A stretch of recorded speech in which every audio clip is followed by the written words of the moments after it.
What a day racing, absolutely awesome. Boats doing over 50 knots in the bareways, but for me, one of the insane moments is when they're going upwind doing 40 knots. But I'm just going to break down a few things I saw in the racing today about how the boats are lining up. I think one thing for me that I find super hard to appreciate with this boat when I'm watching live is the shift when people are lifted or headed. And that's because in these fast foiling boats, they've actually got quite a wide range of modes either side of their ideal VMG angle. So it's quite hard when you're looking at the angles on the screen to work out if they're just saying a high mode or if they're lifted, or if they're good pressure and lifted and all the combinations of those. But rooting into the data, we can really see what's happening flicking around with the breeze and where these little losses and gains are made. Through the start area, both boats were calling that they were late for the start, so I'll just jump into that and play that for you. Rossa running down the right-hand wall, killing time. They'll be hedging the sail trim on. Killing time. I think Checo's saying they're 10 early for the committee boat. And Jimmy's saying they've got to do one more turn down. I think Dylan has said that Luna Rossa were really early, so both of them think they're early, but they actually turn out to be really late. And I think what was happening was they had a little bit of a miscalculation with the race software and how fast that thought they could accelerate, but actually they couldn't. I think some of that was the sea. Actually, if we jump into Njord Analytics, you can see this is the first. My big takeaways from day was how long the speed builds were in this breeze, and I think that's what caught them out on the start. So if you look at some of the tacks, speed over ground drops down loads in that INEOS tack, and it takes them where's this? Let me look at the time. 3:07 all the way up to 3:44. 30 seconds to build speed for INEOS after that tack. So in this area here, which is the distance, you can see INEOS just losing distance after this tack all the way over to the right. But it's not looking too bad for them, because if you look at the wind trace, you can see the wind is these numbers going out. That's true wind direction. So the wind is clocking around right, which should favour INEOS. The problem is they sail all of this headed shift, which is open leverage up to them, but then by the time they do the tack, the wind then shifts back. So effectively they just sailed a header all the way over this way, tack, it heads again, and they sail back into Luna Rossa. So Luna Rossa at this first cross carry, well, the distance at the line, plus the distance they've gained from INEOS doing an extra tack, plus probably about 50 meters of shift, which has gone in their favour. Quite interesting one. And we move up the course, but they actually get a bit killed in going into this top mark. And you see there's these shifts. So first of all, INEOS are trying to head up to the mark to make it in one, and I think they go into the high mode expecting Luna Rossa to hit them. But you can see this pressure, this breeze at the bottom is going up 213 now, so that's as far right as it's been all day, and INEOS are pretty much as far left as they've been up the beat, so it makes it a really grippy and actually I think the second bit of shift you can see down at the bottom, I'll just highlight it where I'm showing you, that is actually the shift caused by the dirty air of the Luna Rossa sail. So the Luna Rossa is bending the wind ahead of them, and that is showing up as a header on the INEOS boats. They have an extra 5 degrees shift to contend with coming into this woman mark, and from there the subsequent legs downwind's pretty tight. They don't lose any distance there. In fact, they kept pretty close on all the downwinds.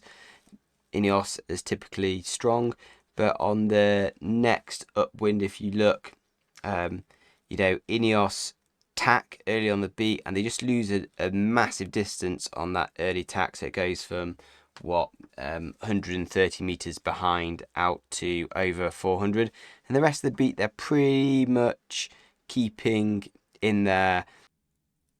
That's where they caught up again. They follow, but they miss the ley line, have to do an extra tack. It's always upwinds they're losing out, just with an extra tack at the start in the second race, because it's quite an interesting start again on the shifts and how INEOS are actually pretty fortunate in race 2 with the shift. So we'll just put true wind direction on the bottom so we can see the shift. And so start, and again both of them late for the start. I think they're just the time to kill function not working not quite getting their polars right in this in the increased breeze. But INEOS lead out, and I think if you look at the true wind direction, we can just see as they get towards the boundary, there's this header. And I think before that, I didn't think INEOS were going to survive in that boundary, but you can see down here, this header as you get over that way just enables INEOS to live on the inside in that boundary, enables them to sail their VMG mode on the exit, and then they fast, pretty evenly matched boat. Really exciting. But yeah, they get this facing tack. Rossa do the down speed tack, and then that is pretty much the race.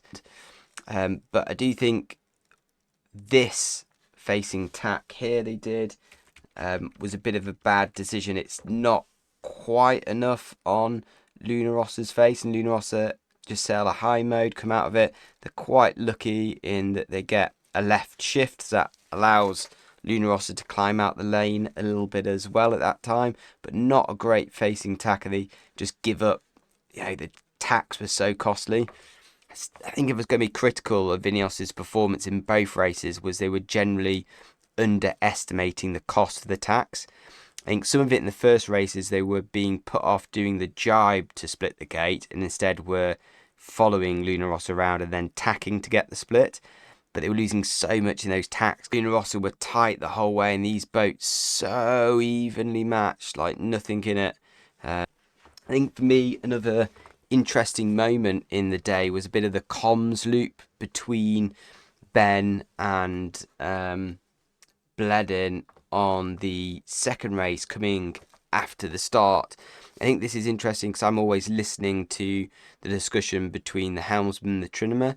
So Ben Ainsley was helming on starboard. This was after they come off the line, and he's talking to his trimmer Bledin, who's trimming the sails, or is he? So just listen to some of the language in this. So I just hit play on it. A little load on the back. Similar speeds, slightly lower. Can't get enough traveller up. Can't get enough traveller up. That's what Ben says, and Bledin says copy. So why is Ben the one doing the traveller? Can't get enough traveller up. Well, I think it's because INEOS, we talked about linked controls, and I think what's happening is the helmsman has a general power on, power off mode, and he's trying to sheet on to kind of power up and get this leeward heel on. I think Glenn actually spoke about the leeward heel. Glenn spoke about a few things in the commentary today which are really interesting: cavitation, ventilation, but he also talked about this leeward heel and how you want to cant out even further and further in more wind, but then the bustle starts hitting. So you want to cant out because the centre of effort's getting lower, but then the bustle starts hitting, so you have to heel the boat to get that effective cant angle. And I think there's also a certain extent of actually using the sail plan to push down into the water as it heels and create a little bit of a righting moment. So what Ben wants is a bit of leeward heel, and he wants to get that by, whatever button he's pressing to get, more traveller up. But I think whatever Bledin's doing on the trim in terms of link controls is probably not allowing that. So either they're on the wrong setting on their modes where, maybe Bledin's still in the high mode from the line and it's just not allowing Ben to kind of sheet on and heel the boat up and go for fast mode. I don't know, but quite an interesting just little comms loop. Big push there for the cycles. Can't get any healing, and it starts to come in there. I do think they start to heal up a little bit more. It's almost time for the tack. I can't get the heel in, Bledin. Ben's still, sorry about the language, Ben's still complaining about it. Stand by. Okay, board down here. Big wave. 2, 1, made. So that was Bledin 2-1 made. So it's quite interesting. The tacks, clearly Bledin, as he drops that windward foil, is then taking over the flight control. I think you can see just here that the head come up on the other cyclor.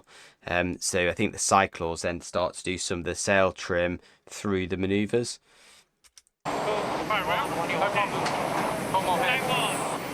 And this is where the wind shifts. We talked about the shift. The wind shifts back left and just enables INEOS to hold this lane. Little touchdown there to Luna Rossa. Both boats sailing clear air.